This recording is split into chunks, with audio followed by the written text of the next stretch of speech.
Добро вечер, почитувани гледачи. Добро дојдовте во уште едно издание на информативната емисија Отворено за вечерва. Мој гостин во студио е градоначалникот на општина Кавадарци, господинот Александар Панов, но во текот на емисијата со своји изјави како гости ќе ги имаме и министерот за труд и социјала Диме Спасов и директорот на Агенцијата за вработување Владко Поповски. Добро ни дојдовте во студио, господине Панов. Добро ве нашол и вас и вашите гледачи. Едно од основните прашања кои што секој млад човек го тишти, тоа е вработувањето. Доаѓате од општина во кој што овој проблем не дека го нема, меѓутоа го има во многу помал процент во споредба со другите општини. Па мора да е така, бидејќи бројките јас не ги следам, меѓутоа има институции кои што тоа го следат. Меѓутоа и општиот впечаток кога ќе се излезе во кафич, кога ќе се погледне и кога ќе се упати еден поглед врз улиците и раздвиженоста во Кавадарци, зборува за тоа дека сепак кавадарчани живеат малку полагоден живот од сите други во Република Македонија. И еве истото им го посакувам на сите општини во Република Македонија да имаат таков број на невработеност што би ги релаксирал и на социјален план, а секако и нели фамилиарно секоја фамилија да повеќе нема или да почне да бира работно место. Јас во оваа прилика би сакал да го кажам, да ги кажам и моите лични импресии. Тоа беше уште по првите мои чекори 2009 година со комуналната изградба. На една улица реализиравме и асфалтирање ново и нови тротоари, дури и претходно и реконструкција на цевководи на водовод и канализација. И нели отидов како пресен градоначалник да видам како е тоа, колку се задоволни луѓето. Меѓу другите, еден од жителите таму беше така нерасположен и го прашав, добро, што сега не е погодено? И неговиот одговор беше, па и едниот и другиот син ми се невработени, џабе ми правиш ти мене улица. Така што уште тогаш помислив дека една од приоритетите не може да биде само исклучивата надлежност на градоначалникот, а тоа е да се гради инфраструктура, туку и да се помогне во овој дел кој што значи екзистенција на граѓаните, и навистина сум среќен што Кавадарци е еден од општините кој што има некаде околу 10% на невработеност. Неодамна имав посета од италијански инвеститори кога им кажав дека колкав е бројот на невработеноста, тогаш тој кажа, па ви имате помала невработеност од Италија, односно од општината од која што тој доаѓа. И мислам дека сега еден од приоритетите мои, па и на администрацијата, би било да и понатаму привлекуваме странски инвестиции, можеби со помали вработувања, за да им овозможиме на луѓето во Кавадарци да почнат да бираат работа. Значи не ми се свиѓа тука, сакам ова да го работам, сакам она, бидејќи мислам дека ефективноста и исполнителноста, односно давањето на максимумот на луѓето ќе биде таму каде што тие сакаат да работат, а не таму каде што се приморани да работат. Господине Панов, важно е и првиот човек на општината да има предприемнички дух, но многу е важна и соработката со локалниот бизнис сектор. Каква е вашата соработка со бизнис секторот во Кавадарци? Па морам да признам дека уште со самото мое доаѓање имав првиот состанок кој што го направив со ИГМ. ИГМ, да подсетам, беше тогашен представник на Социјалдемократскиот сојуз како парламентарец, избран на парламентарните избори. Тој одма се повлече, бидејќи најверојатно немаше амбиции да биде парламентарец, и отидов да го релаксирам, односно да му кажам дека тоа што тој бил член на Социјалдемократскиот сојуз и нивни кандидат за пратеник, односно пратеник, нема да го смени моето мислење дека бизнисот е сепак многу повеќе од политичката припадност на било кој. И мислам дека самиот газда на ИГМ, кој што е една од првите 10 компании во Република Македонија, на многу пати досега ги пофалил мерките на владата, поготово во оној кризен период, па секако и соработката со локалната самоуправа. Меѓутоа, тука не застанав. Оние мои блиски пријатели, како што е Митко Кожувчанка, односно газата на Кожувчанка, Синалко, во Кавадарци, кој што патем речено е сега и председател на регионалната стопанска комора во Кавадарци, тука е Фени Индустри, Градба Промет. Ајде да не ги набројувам сите компании, буквално сите компании имаат блиски релации со мене. Се трудам тогаш кога имаат потреби од било какво урбанистичко решение, да нивниот план оди што е можно побрзо, еве во последно време тоа е случај со Слога, исто така една компанија која што не само во Кавадарци, туку е позната ширум Република Македонија, гради погон во вредност од над 1 милион евра. Значи тоа е домашна кавадарачка инвестиција. Наскоро очекувам и почеток на изградба на погон на Мебелви, како и продолжен салон на Мебелви во Кавадарци. Така што и регионалната стопанска комора со сите нивни чинители, па и секој субјект кој што има бизнис предзнак во локалната самоуправа е добре дојден, а еве и како посебно да го истакнам, тоа е што локалната самоуправа во скоро време ќе отстапи една атрактивна локација за сместување на регионалната стопанска комора во центарот на градот. И сето ова за успешно да се реализира, сите замисли успешно да се реализираат, неопходна е владина помош. Апсолутно, мислам дека незамисливо ќе беше и Дрекселмаер како еден еклатантен пример во засега највисок во Република Македонија кога се во прашање на бројот на вработени. Со нивното морам да признам да се потсетам на тој период кога од страна на владата вице-премиерот Пешевски, претходно и Ставревски, бев повикан во 11 часот ноќта да заедно со нашиот планер отидеме на седница на влада да продискутираме и да најдеме што е можно побрзо решение. Тука секако би го спомнал и министерот Јанакиевски во тој период кој што неуморно со неговите служби работеше во корист на локална самоуправа Кавадарци, односно во корист на странскиот инвеститор. И секако го спомнав и уште еднаш ќе го повторам ИГМ, кој што беше компанија кој што се нафати да ја изгради таа хала, која што патем речено лежи на 5000 квадратни метри. Ако на почетокот таква била поддршката од владата, во последниве години имаме директни субвенции кои што се наменети за работодавачите, но и кон лицата кои што се невработени и се водат во категоријата активни баратели на работно место. Јас предлагам во овој момент да проследиме на разговор кој што го направивме со министерот Диме Спасов токму на оваа тема.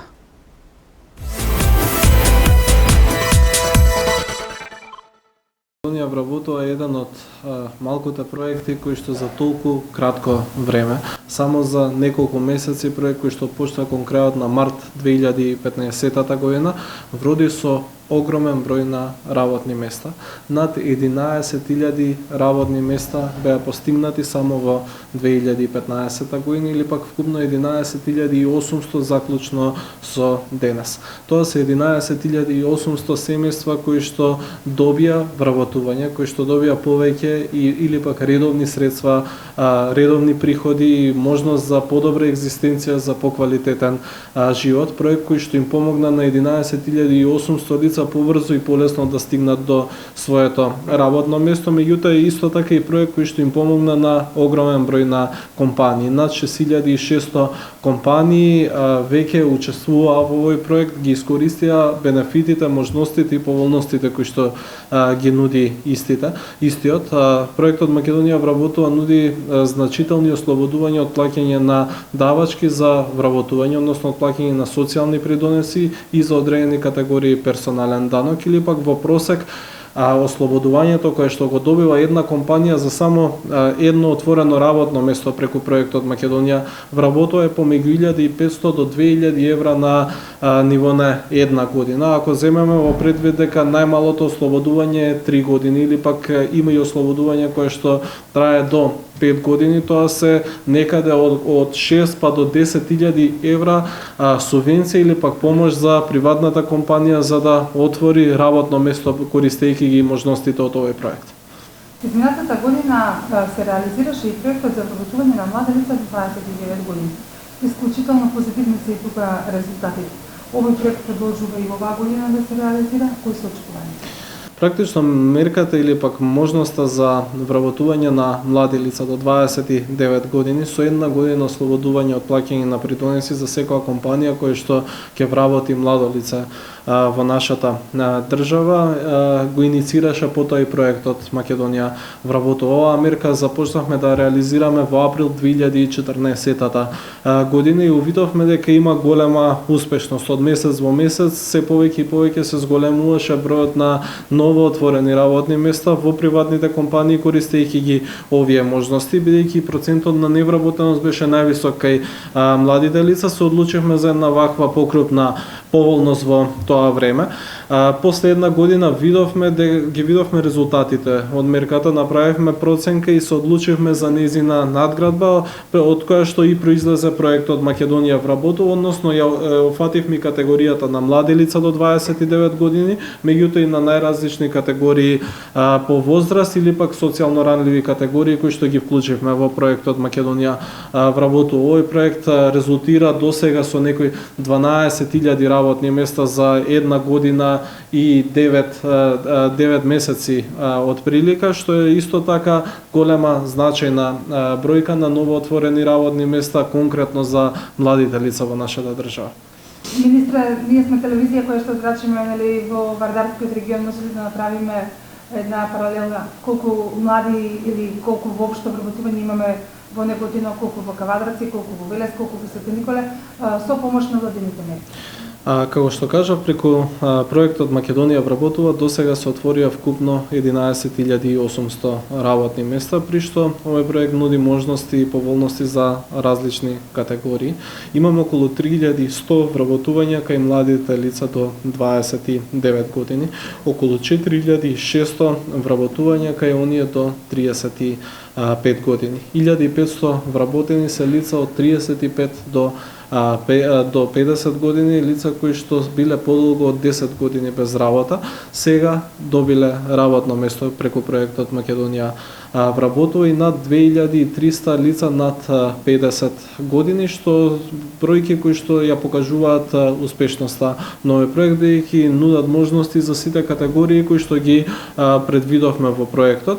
Очекувавме да има најмногу работни места кај помладите категории, и тоа го покажуваат и бројките, меѓутоа ме радува фактот што и оние повозрастните лица, како што се оние од 35 до 50, кои што дури 10 години биле без работа, се вработиле преку овој проект, меѓутоа и оние кои што се најмалку конкурентни на пазарот на труд и најтешко вработливи, а тоа се лицата над 50 или 55 години. Тука бројките се позитивни, 2300 вработувања се навистина значајни. Кога ги гледаме пак бројките по општини на постигнати вработувања, во Кавадарци имаме околу 255 лица кои што се вработени преку проектот Македонија вработува, додека пак во Неготино 171 лице е досега вработено преку овој проект. Како што кажав, овој проект трае до крајот на месец март и очекувам да резултира со уште неколку илјади вработувања во Република Македонија. Се враќаме во студиото на К1 телевизија. Гостин е градоначалникот на Кавадарци Александар Панов, општина која што е една од ретките која што има најмал проблем со невработеноста, меѓутоа пак е општина која што најмногу го чувствува проблемот со недостиг на детски градинки. Секако, нели, две добра не одат под рака, со самото тоа што многу мајки, многу жени се вработија во оваа фабрика. Нагло се зголеми под бројот, значи мојата бројка е некаде околу 3000 луѓе од Кавадарци кои што работат во Дрекселмајер, нели покрај бројката од 5700 кој што е една од последните кои што јас ја знам. Значи тоа неминовно притиска на присуството на нивните деца во градинка. Значи ако претходно мајката седела дома и го чувала детето, сега нема друга алтернатива. И токму заради тоа почнавме уште од самиот почеток да бараме адхок некои решенија, како доградба на градинка, и доградивме 200 квадрати во градинката во Гоце Делчев.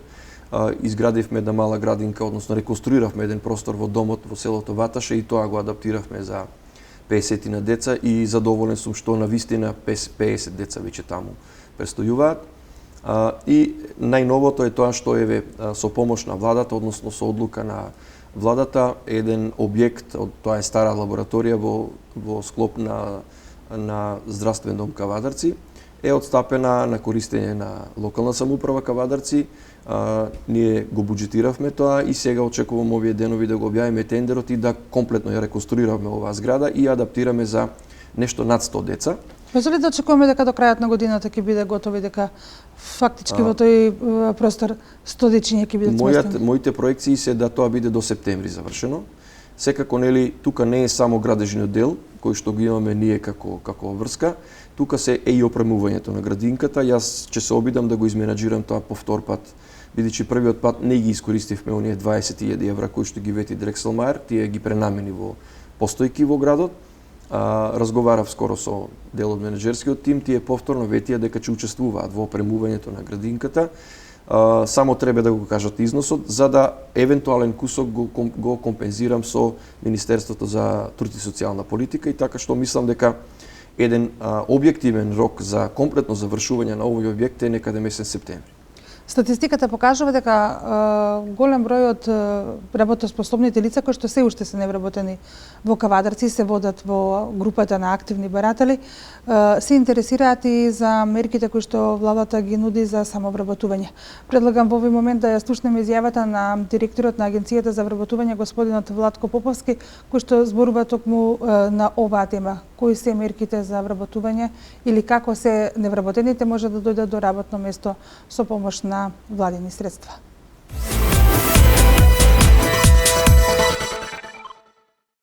Објавивте дека до оваа година и повторно почнува проектот Обука кај познат работодавач, мерка која што во минатите години даде исклучително позитивни резултати.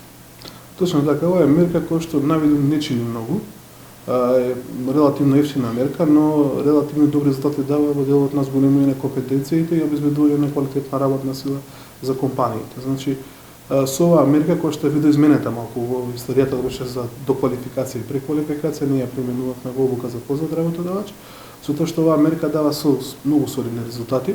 Обврската работодавачот е после изминување на 3 месеци да содржи најмалку 50% од вкупниот број на обучувани лица. Инаку за оваа година оваа мерка е финансирана од вториот грант доделен од Европската унија за Агенцијата за вработување во 2015 година. Кој е буџетот, до кога ќе трае? Буџетот е обезбеден за 300 лица, со тоа што секој лице обезбедува месечно 6200 бруто трошок, плюс дополнителни околу 1300 денари за работодавачот по лице во трајање од 3 месеци. Значи, некаде доаѓа по лице да имаме 18600 денари бруто, плюс околу 1300 денари за тоа лице трошок за работодавачот кој што го земал на Обука.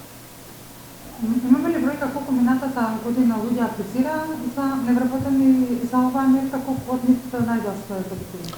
Точно така, ланската година случивме некаде околу 180 договори за Обука, со тоа што поатрактивна беше мерката Обука за субвенцирано вработување, значи каде што имавме 3 месеци обука, па потоа субвенции во трајање од 6 месеци. Јас се надевам дека оваа година ќе биде поатрактивна оваа мерка, бидејќи имаме страшен проблем во делот на наоѓање на соодветни кадри за вработување кај работодавачите, а ова е една можност како низ период од 3 месеци на обука да добиеме соодветен број на лица кои што ќе ги исполнуваат потребите на работодавачите. Со тоа што самите тие се ги обучуваат и се ги тренираат за нивните потреби. Во центрите за вработување тече ли отворен огласот за подписување на апликации за добивање на грантови за самовработување? До кога се отворени? Значи, самиот оглас ќе биде отворен до 29 јануари. Ова е првиот оглас за оваа година, вториот оглас ќе биде некаде почетокот на месец мај. Со тоа што во првиот оглас од 920 грантови ќе пополниме некаде 60%, околу 500 грубо. Со тоа што сите оние кои што ќе ја пропуштат оваа прилика, мај месец останува како можност. Мора да нагласам дека има доста заинтересирани, се уште сме во фаза на само аплицирање, се уште се пополнуваат прашалниците, бидејќи за да биде на комплетна апликација треба да биде пополнет прашалникот, а прашалникот се пополнува после еднодневната обука за тоа како се води бизнис, што е грант за самовработување, односно основни информации со кои што лицата подоцна ќе може да ги пополнат и да одговорат прашањата кои се на самиот прашалник. Вела дека идејата е капитал, а парите се само средства за да се реализира таа идеја во капитал. Што најмногу минатата година или во минатото има македонците како идеја за почнување на свој бизнес? Па бидејќи јадонската година ги тргнавме настрана земјоделието, односно такси службите, сите она што зависи од некој друг фактор кој што влијае на успешноста на самата мерка, ние останавме на добрите идеи во делот на производството, иновативните идеи за водење на бизнес, значи каде што се пример производство на софтвери, производство на хардвери, производство на некои идеи кои што се многу барани на пазарот на труд, потоа тука е трговијата, тука се услужните дејности, каде што покрај трговијата нормално имаме услужни дејности делото на, не знам, пратки за писма, не знам, достава на документација, потоа фризери, козметичари, металургија, луѓе кои што имаат добри идеи се почнуваат, така да не можам да кажам дека нешто е превагнува на нешто друго. Значи, може да ги поделам на два дела, производство и услуги, значи некаде се 50-50 двата сегмента како поголеми сегмента да ги одвои. Минатата година за прв пат почнавте една активност која што нас водевте како сајми за вработување. Директно на едно место ги спојувавте невработените и работодавачи. Дали оваа година можеме да очекуваме дека истите ќе продолжи? Точно така, ние веќе го дефинираме новиот концепт, бидејќи видовме дека треба да се подобри самиот концепт на овие сајми за вработување, така да во текот на овие неколку недели веќе ќе го завршиме самиот концепт и ќе ги изложиме начинот и постапката на организација на самите сајми, воедно што е идејата за тие сајми да се прават. Бројките се нешто што најмногу покажува што колку како е успешно. Имаме ли бројка колку директни вработувања ни се случија во 2015 година преку токму сајмите за вработување? Се уште е рано, значи јас ќе чекам конечните резултати бидејќи има мал да кажеме мирување на работодавачите бидејќи некаде од 15 декември како 15 јануари секој се случува онај тајм брейк да кажеме паузирање на активности, колективни одмори и така натака бидејќи замира и пазарот во Европа, односно нешто се работува на Република Македонија, така да до крајот на овој месец ќе ги прибереме информациите и ќе ги објавиме почетокот на февруари. Со тоа што од она што имавме од првите сајми, задоволни сме, некаде околу 500 вработувања беа само од неколкуте први сајми, има доста позитивни CV-ја, јас се надевам дека тие CV-ја до сега веќе се абсорбирани и ќе видиме новото мерење, да кажеме, на успешноста, односно изјавите на работодачите колку тие CV-ја веќе абсорбирале кај себе и ќе ги вработиле.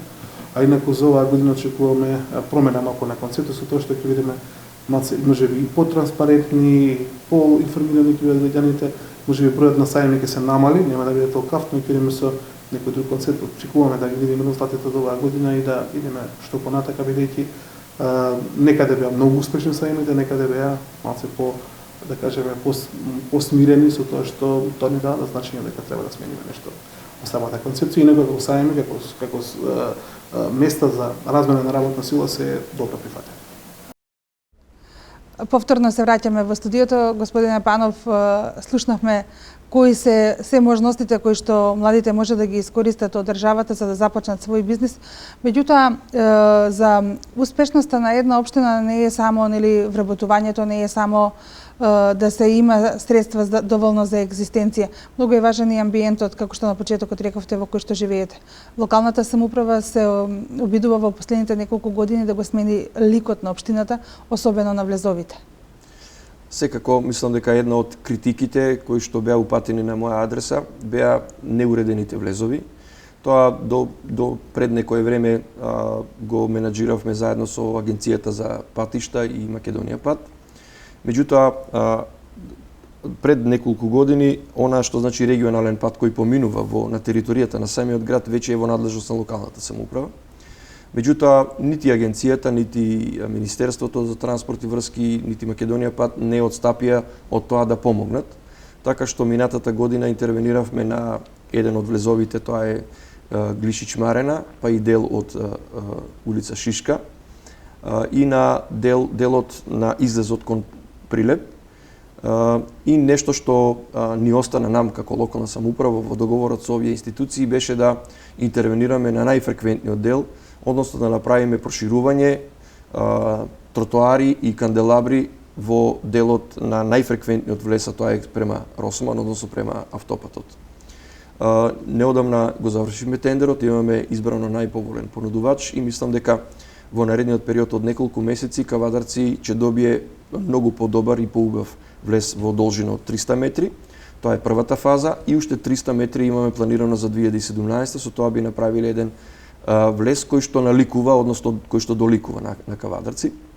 Меѓутоа, покрај ова ние работиме, да спомнам и тоа дека работиме неуморно и кон руралните средини. Во изминатиот период историски не се памти толку големи инвестиции во делот на патната инфраструктура кога се во прашања регионалните патишта и локалните патишта кон нашите села. Ни остана еден дел поврзување или реконструкција на стар пат од целото Крњево до целото Бохула, кој што исто така напролет, односно со првото сонце ќе почне да се реализира. Тука е кејот на реката Лудамара кој што го работиме и еве за она што спомнавте дека сакаме да го смениме ликот на Кавадарци, сакаме оваа година со помош на јавно-приватно партнерство да конечно го средиме паркирањето, кој што наредната недела по трет пат ќе го објавиме како јавен повик и за прв пат ќе го објавиме јавниот повик за аквапаркот во Кавадарци. Тоа се неколку капитални проекти кои што навистина ќе ја променат сликата на Кавадарци. Ни остануваат уште неколку капитални проекти кои што зависат во многу од генералниот план кој што е во донесување. Доколку успееме да го донесеме оваа година, 2017 година ќе биде наменет токму за тие капитални проекти. Министерството за транспорт и врски ги повика локалните самоуправи да се јават на јавниот повик за изработка на детални планови за простор на кој што младите ќе можат да ги градат своите домови по проектот Купи куќа за млади. Дали општината веќе има размислувано или има донесена одлука каде ќе биде оваа локација? Јас морам да признам дека максимално ја поддржувам оваа политика и оваа мерка на владата на Република Македонија. Неодамно имавме состанок и со премиерот на оваа тема. Тука покрај оваа мерка ќе биде и една мерка за помош при изготвување на детални планови за нови индустријски зони. Не дека на Кавадарци му треба нова индустријска зона, меѓутоа на Кавадарци во наредните 50 години сигурно ќе му треба нова индустријска зона и токму заради тоа деновиве почнав со преговори за локација близу до Фени Индустри за неизино претварање во нова индустријска зона, би рекол четврта индустријска зона во Кавадарци.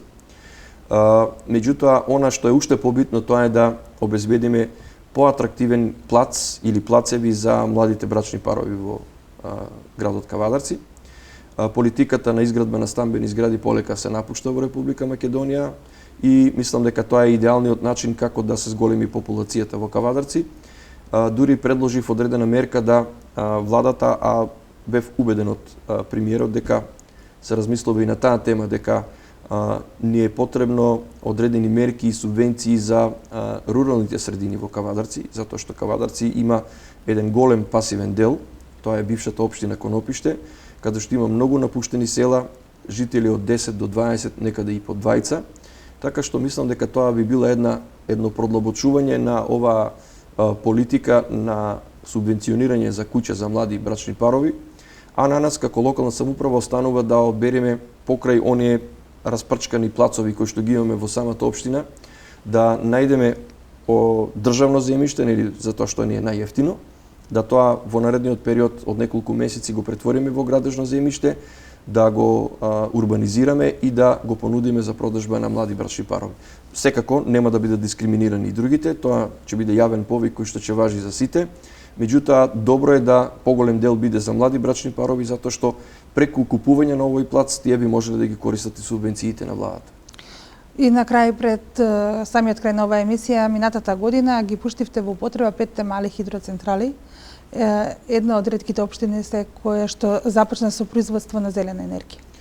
Ние тоа искуство го имавме уште претходно во јавното претпријатие Комуналец и може би се поклопи да еве и директорот на водостопанство Тиквеш, кој што е државна институција, биде некогашен вработен во јавното претпријатие Комуналец, директорот на човекот кој што е сега дел од или беше дел од таа приватна фирма кој што учествуваше, исто така беше бивши вработен во Комуналец, така да мислам дека од таму потекна идејата дека она што значи цевковод кој што доаѓа на кај Кавадарци мора да биде мултинаменски искористен, односно да се користи и за вода за пиење, за наводнување и за производство на електрична енергија. И сега од аспект на време гледам колку години или децении таа вода така течела, а не произведувала 11 мегавати струја, како што е сега капацитетот на овие централи. Оттаму ние, нели, тоа е голема количина и на мегавати, па и на финанси. Размислуваме во последно време да изградиме уште една централа и тоа на водоводот, на дел од водовод на Лукар. Правиме сега анализи за тоа и најверојатно по пат на јавно-приватно партнерство ќе дадеме една мини централа која што е помалку од половина мегават, да ја дадеме на под концесија или да ја дадеме на некој партнер, а со тоа и локалната самоуправа да оствари одреден бенефит, а и оној кој што ќе има пари да финансира во тоа. Господин Панов, јас ви благодарам што вечерва бевте наш гостин. Се надевам дека и во иднина ќе ви имаме тука во ова студио. Почитувани гледачи, вас ви благодарам што бевте и оваа сабота заедно со нас. Гледајте ни и во реприза, а за 7 дена од ова студио најавувам нов гостин.